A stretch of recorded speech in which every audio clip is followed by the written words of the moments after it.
Guruve Gaur Chandraya Dharikaya Tadale Krishnaya Krishna Bhaktaya Tada Bhaktaya Namo Namaha Vancha Kalpatrubhischa Kripa Sindhuve Vacha Patitanam Pavanebhyo Vaishnavebhyo Namo Namaha Jaya Shri Krishna Chaitanya Prabhu Nityananda Shri Advaita Gadadhara Shivasari Shri Gaura Bhaktavinda Hare Krishna Krishna Krishna Hare Hare Hare Rama, Rama Rama, Hare Hare.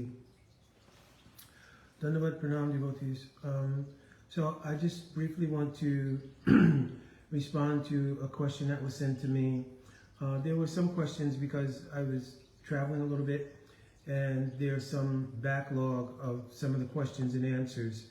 I did on Sunday, on my Sunday question and answer Zoom, answer some of the questions, and I've asked that devotee to post it because then some of the other questions were addressed on that question and answer Zoom session. Some question that had come also, which I did not include in that Sunday Zoom, was about the nature of the Jivas genesis in the material world. I've spoken about it before, so I'm only giving what I've best digested from Guru, Sadhu, and Sastra. So I'm not creating any, hopefully, discord or controversy or anything. I'm just only what I've understood from Guru, Sadhu, and Sastra. And from the lotus feet of my Guru, Parapadma Nityalila Pravishtam Vishnu Pada Paramhamsa, Stotara Satasisima, Srila Bhakti Vedanta Narayan Goswami Maharaj. So, normally, various narratives have been given regarding the genesis of the Jiva. Everything from the Jivas actually were with Krishna in the spiritual world, and somehow or another, due to the misuse of free will, they fell from that position and now are trying to revive their natural relationship with Bhagavan and go back home, back to Godhead. So, of course, our Srila Prabhupada gave this narrative, especially in the early days, as a way to define and engender in the aspirants a idea of an organic relationship with Bhagavan, that it was not something foreign. And also to impress upon them that whatever conditions they find themselves in now is not the fault of Bhagavan, but is the fault of their own misuse of free will. So by doing that, it would avoid devotees developing a mood of, well, Bhagavan brought me here and made me suffer, so therefore everything is Bhagavan's fault, which would obviously be aparad. So to avoid that, Srila Prabhupada emphasized also that we have free will and that the misuse of that free will is the origin or genesis of our coming into contact with the material energy. Other narratives are given that we originate from the Tatastha Shakti. So Tatastha Shakti is a place of a marginal existence in between the spiritual and material worlds, and that all such misuses of free will, choices regarding going towards God or away from God, they're all made in this Tatastha region, and that Tatastha region, being beyond time, accounts for the terminology of Anadi. Because this Anadi comes up in many places. What is it? Krishna Save, Huli Jeev, Anadi Bahir Mukh. Right? So in many places where it describes the nature of the Jiva's entanglement in the material world and they're being adverse or turned away from Krishna, the term Anadi is used. So some who have espoused the idea that we have come from Tatastha Shakti region also say that that region is void of the three phases of time, past, present, and future, therefore it's Anadi. So, of course, this narrative has some basis in the 15th chapter of Jaiva Dharma, in which Bhaktivinoda Thakur is using examples, his own words I'm giving, is using examples to describe to Brajanath the nature of what it means to be Tatastha Swabhav. So this is a very clear distinction that Srila Bhaktivinoda Thakur himself says in the 15th chapter of Jaiva Dharma I've only given all of these examples as an indication to try to clarify and to elucidate what it means to be Tatashta Swabhav, which was the original question that was asked by Brajanath. Brajanath did not ask Srila Bhaktivinoda Thakur for a history of the Jiva. He asked him what it means to be Tatashta Swabhav, what it means to have the nature of being Tatashta. So here, Tatashta Swabhav means the nature of being marginal and having the absence of the Antaranga Shakti or Sarup Shakti, which makes one susceptible to the influence of the Maya Shakti or Bahiranga Shakti, the external energy. So he was asking, please describe to me from Ved Sastra, what is this Tatashta Swabhav? And Srila Bhaktivinoda Thakur quoted from the Brihad Aranyakya Upanishad, and he gave several examples there, one being a fish in a lake that swims from one bank to another, and many other examples. But Srila Bhaktivinoda Thakur in his concluding statements says, I've spoken this way only to give an indication. Because the Jiva's intellect is pramad. Pramad means completely dominated by inattentiveness because of their samsara life, their external life, and so many impressions in the chitta, everything. They cannot focus and concentrate necessarily to digest for one or understand necessarily the actual siddhanta regarding the jiva and his existence in the material world. So I've given this as a narrative only to give an indication of what is Tatashta Swabhav. And he explains it just like it's Arundhati Darshan Nyaya. Means like, if you want to see a certain constellation, I'm giving a brief explanation of this, you point to a star which is larger and is visible, and then you can, from that reference point to the particular star that you are indicating. So he says, in the same way, I'm giving so many examples to point you in the direction. But I beg, listen, don't even inquire about this from others, but do bhajan and realize it in your chit samadhi. In other words, by doing deep bhajan, the realizations of this will organically come in the heart in due course of time. So, but I've given you all of the information which, in the form of a narrative, will give you an indication about the nature of being Tatashta. In the 16th chapter of Jivadharma, he then goes on to actually indicate the actuality of the Jiva's connection with the material world and how it exists, and how Bhagavan cannot be blamed. So I first want to start, as we should with anything, Paro Shlok Koi Shastranidoy, that we should have some praman, especially from our Mool Sastra, Srimad Bhagavatam. So in the 11th canto, 22nd chapter, verse number 10, it explains very clearly, Anadi Avidya Yuktasha, Purushasya Veda Atmanam, Swatona Sambhavanti Anya Gyanatva Gyanado Bhavet. The Jiva's sojourn in the material world is anadi. It is without any beginning. So develop narratives about that relating to the Tatastha Shakti, etc. These were also ways to sort of keep intact the narrative of Bhaktivinoda Thakur, which I've just explained, but they don't have any actual basis in Siddhanta. Once my Guru Pada Padma was asked about the Tatashta region, he said there's no such thing. That it is a narrative to help understand just what I said. What is Tatashta Swabhav? So it's like a narrative. It is not a locale called the Tatashta Shakti.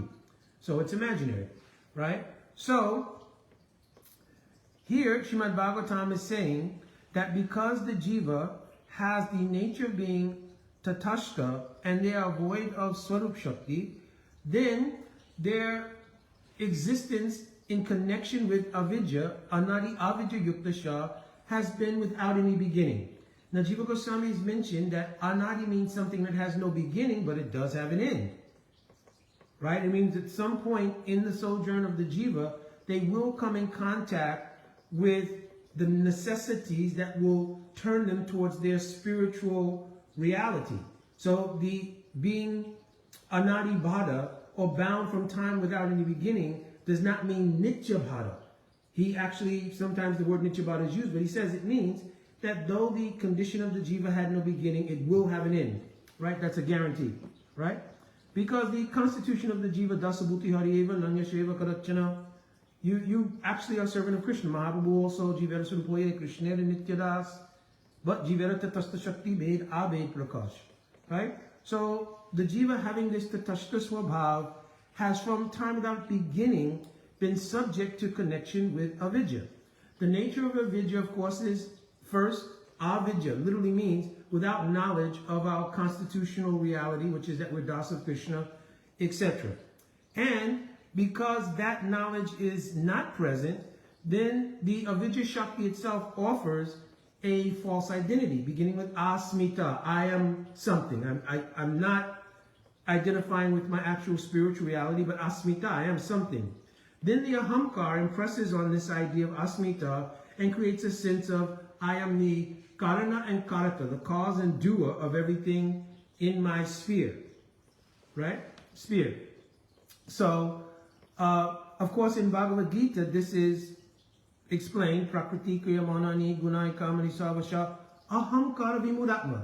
This is itself a bewilderment of the atma, the jivatma, that he thinks himself to be the doer of activities, but actually everything is going on by the external energy, by maya shakti or by avidya shakti, right?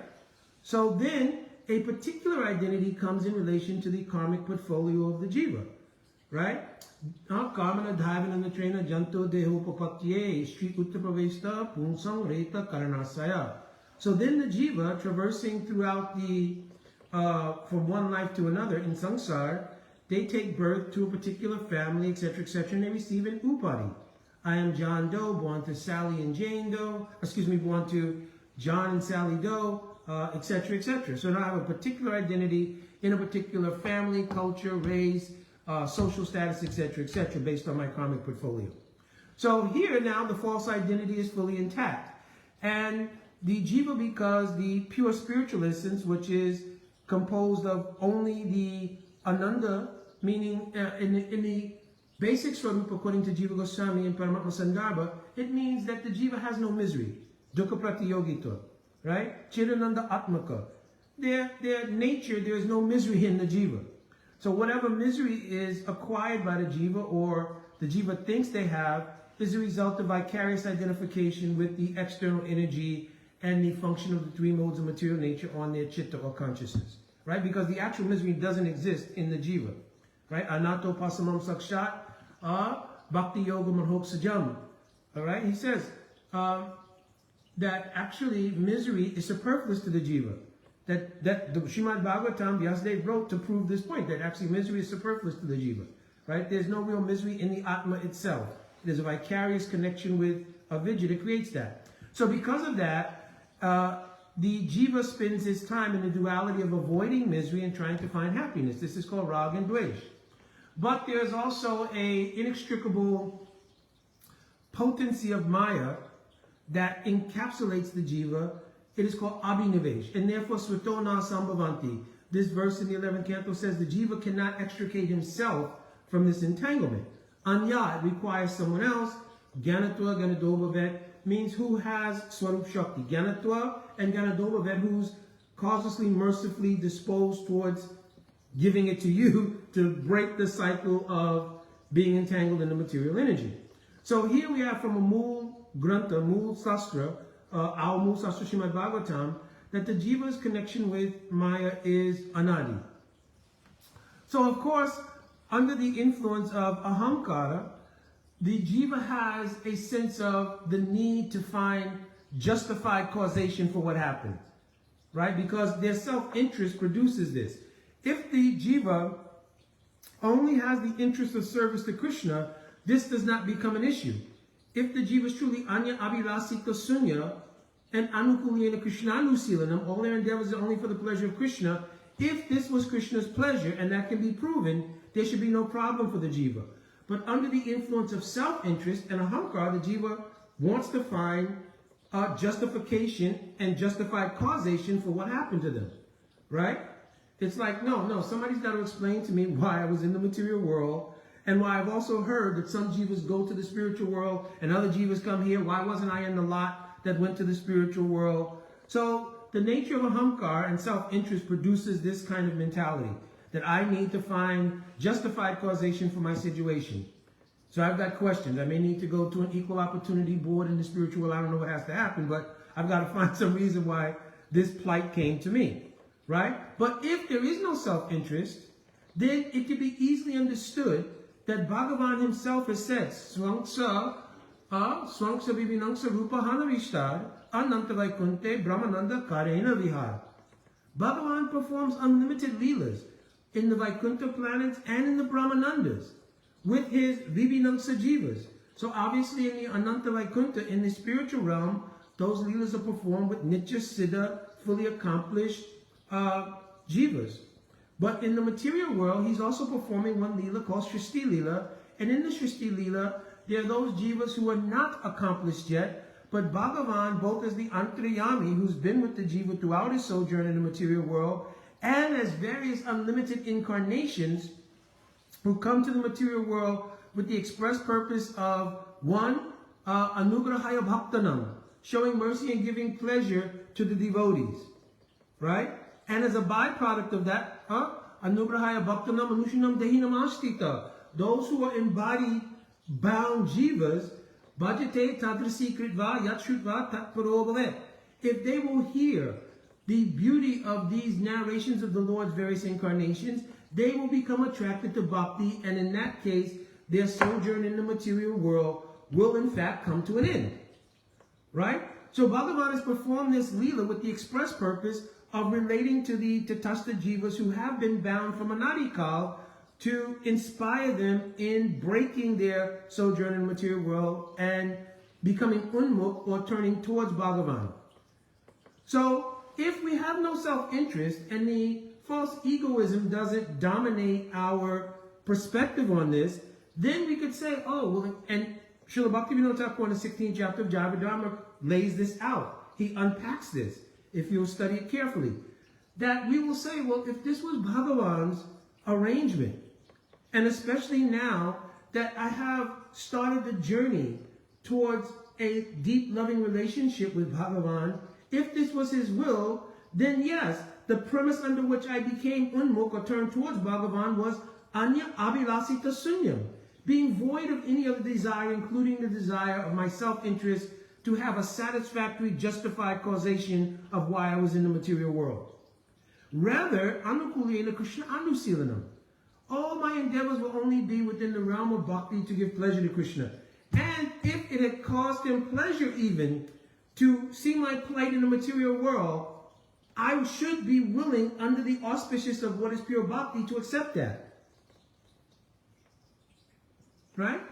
Just like in the spiritual realm, we see there are many cases in which apparent suffering is going on.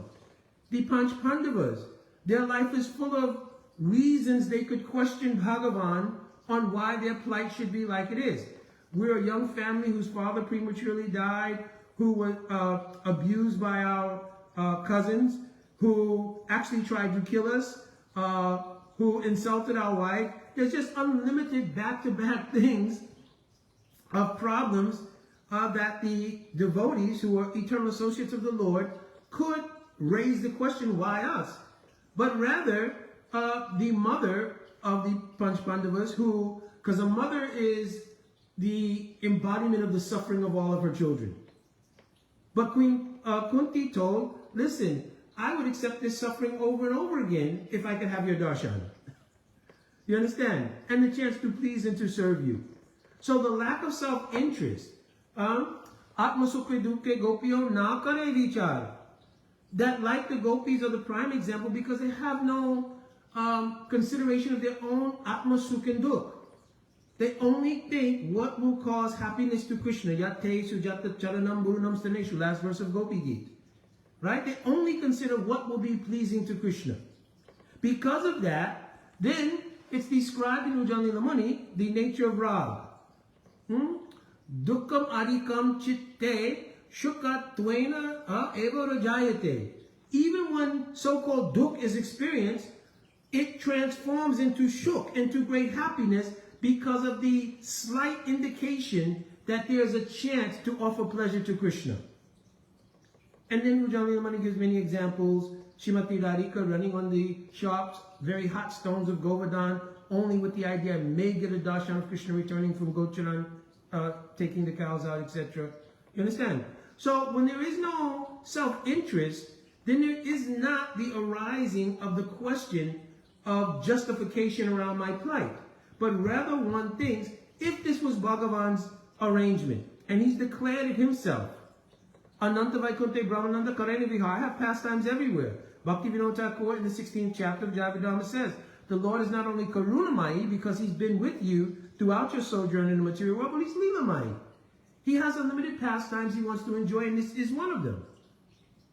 And if you were part of this Shristi Leela, and especially now that you've had the good fortune to have Ado Shraddha, having had some prior contact, whether it is a Gata Sukriti, whatever it might have been, that you've now come onto the conveyor belt, so to speak, of Shraddha, and now you even have Sadhu Sangha, and you're in the progressive march towards love of God, we should feel ourselves, oh Bhagavan, you are so kind, you are so merciful. Tate anukampam sushamikshimano, bunde evatma kritam vibhakam. Whatever I've suffered actually is my fault. There is no fault in Bhagavan.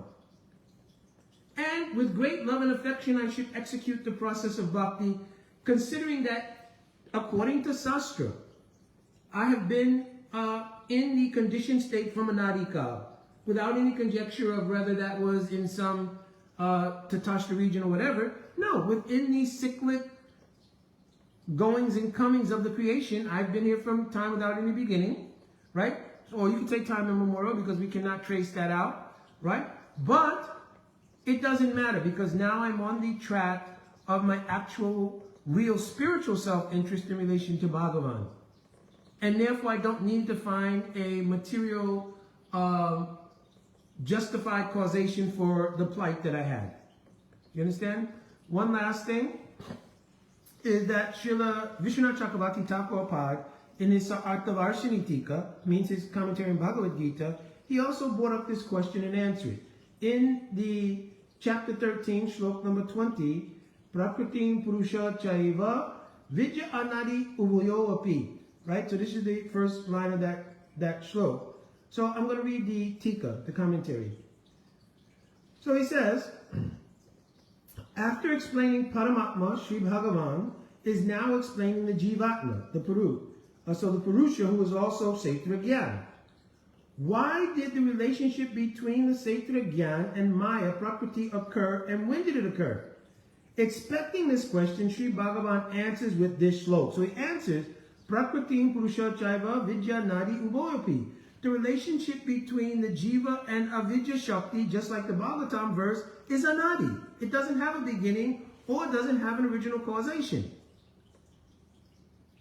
So obviously, there's no causation that was in the spiritual world, because the free will in the spiritual world is dominated by Swarup Shakti and only gives different expressions of how to serve and please Krishna. Free will does not give rise to the potentiality of a Mayic element to come in to create a misuse of free will in relation to Krishna. That can't happen in the spiritual world. The very first verse of Srimad Bhagavatam states that the spiritual world is ever free from illusion, right? So no Mayic element could enter there. Not only that, the Jivas in the spiritual world have established relationship with Sri Krishna, right? A Sthayi Bhav. And Rupa Goswami Pad is mentioned. Savata Doksha Rahitam Yarapi Doksha Karane. That relationship cannot be broken under any circumstance. Even Yarapi Doksha Karane. Even if there was a karana, if there was a cause, it can't be broken. Right? Rather, Bhava Bandhano Prema Parititita. The nature of love is like this. It creates a stronger bond. So there would be no way that one could actually fall from the spiritual world. I've already described why Srila Prabhupada used that narrative, and we should be humble enough to accept the idea that I was not all-encompassing in the science of bhakti at that time. So any narrative that helped me to stay focused on the path and to gradually grow in maturity as far as Tattva Siddhanta, all these things are concerned, then, Srila Prabhupada was causelessly merciful. Right? And as we mature more, we won't even look for causation in so-called deeper or more esoteric or more, what we would consider more deep theological considerations regarding the Tatastha Shakti, etc., etc. Because when you do a close examination of the genesis or where that came from, it's from Srila Bhaktivinoda Thakur, and he himself is clearly stating in the 15th chapter these were only indications and examples to explain what it means to be Tatashta Swabhav. Jiva Goswami also is very clearly in Anuched 1 of Bhakti Sindarbha, made it very clear, Paramatma Bhagava Ganane, Jiva Tatashta, Rupanam, Shirekarasanam, Anadi Paramatatva Jnana Samsaraga Bhava Maya.